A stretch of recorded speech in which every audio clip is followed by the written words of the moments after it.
Good morning. Oh my gosh, the lighting on here is terrible. Let me see if I can fix that.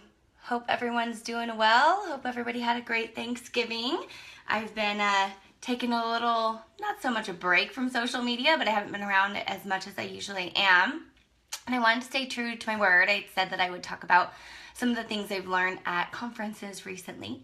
So we'll start today with one thing I took away from the binge eating disorder conference that I went to. It was in San Francisco. I got to meet a lot of amazing people who have impacted my career and my life that I hadn't maybe met in person or gotten to talk with.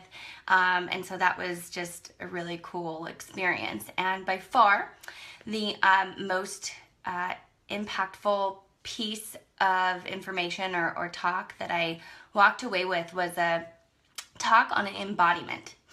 And this is kind of like body image, but it goes a lot deeper than body image. So as a practitioner in this field, a lot of people can relate to this feeling of when we talk about body image, it just feels like very surface level.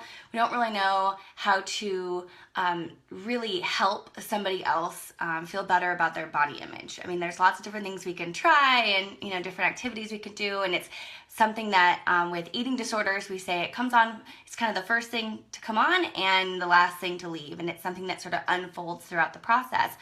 And after going to this conference, it really helped me make a connection with embodiment, which is the experience of inhabiting the body, which is why, for example, in eating disorder treatment, this unfolds over time. So experiencing your body, living from the neck down, feeling at one with your body is actually not something, especially as women, that we really actively are encouraged to do.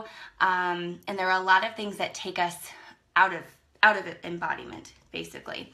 Our culture plays a huge role in that, and especially our dieting culture plays a huge role in that, which is one of the reasons why I am very anti-diet in my practice and in my personal life.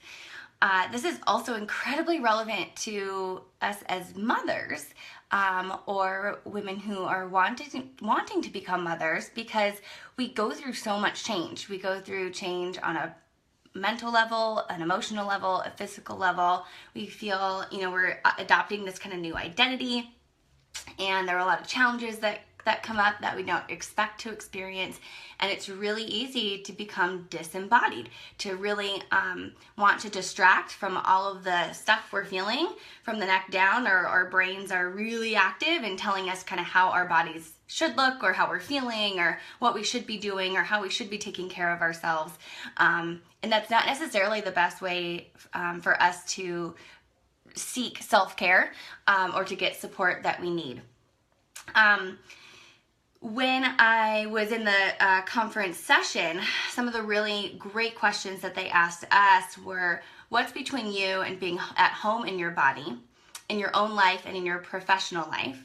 In the context of this question, it was the embodied practitioner. So how can we, as people who help other people feel better in their bodies, how can we make sure that we're taking care of ourselves and feeling good in our bodies, and dealing with negative body image that can come up, or disembodiment that can happen, being able to deal with that really effectively. Because having a positive body image, or being body positive, or being in body, however you want to put it, it doesn't mean that you never feel bad about your body at all. That's just, unfortunately, in the world we live in the culture we live in, the way that we're raised, we're just not probably gonna, well, not everyone, but most of us are not gonna reach a point where we never, ever think anything negatively about our bodies, or think that something needs to be fixed. I mean, even down to recently, we were talking about like shaving our legs and shaving our armpits and stuff, and mascara, and even down to that, like those are all things that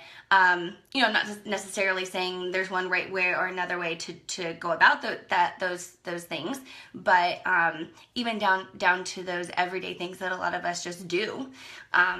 Those are also things that we're told are like not naturally okay with our bodies.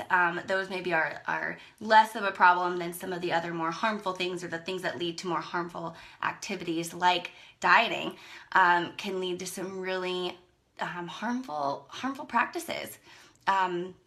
And it really just pulls us further and further away, especially as moms when we're going through all this change. It pulls us further and further away from getting to know ourselves and our kind of new bodies and how our bodies ask for help and need food, and you know, our appetites are changing. And so if we're given a diet, or we're given all of these quick fixes, quote, quick fixes, it's really tough to be embodied. And then one of the other questions I asked is, how is my lived experience in the world impacting my inner experience with myself? So I'll leave you with those questions for today. Again, what's between you and being at home in your body, in your life, and in your professional life, if that feels relevant to you? How is my lived experience in the world impacting my inner experience with myself? Okay? And I'm going to try my best to be really consistent with posting a little prompt every single day. Some of them will be like recipe exchanges. Some of them will be to prompt us to, quote, get embodied, which I made that my little meme because it also reminds me of the Beyonce song, which I love. So look out for those. Hopefully that'll be helpful. And I look forward to sharing more things that I plan to bring to this group in 2017 in another post. All right. Have a good Tuesday.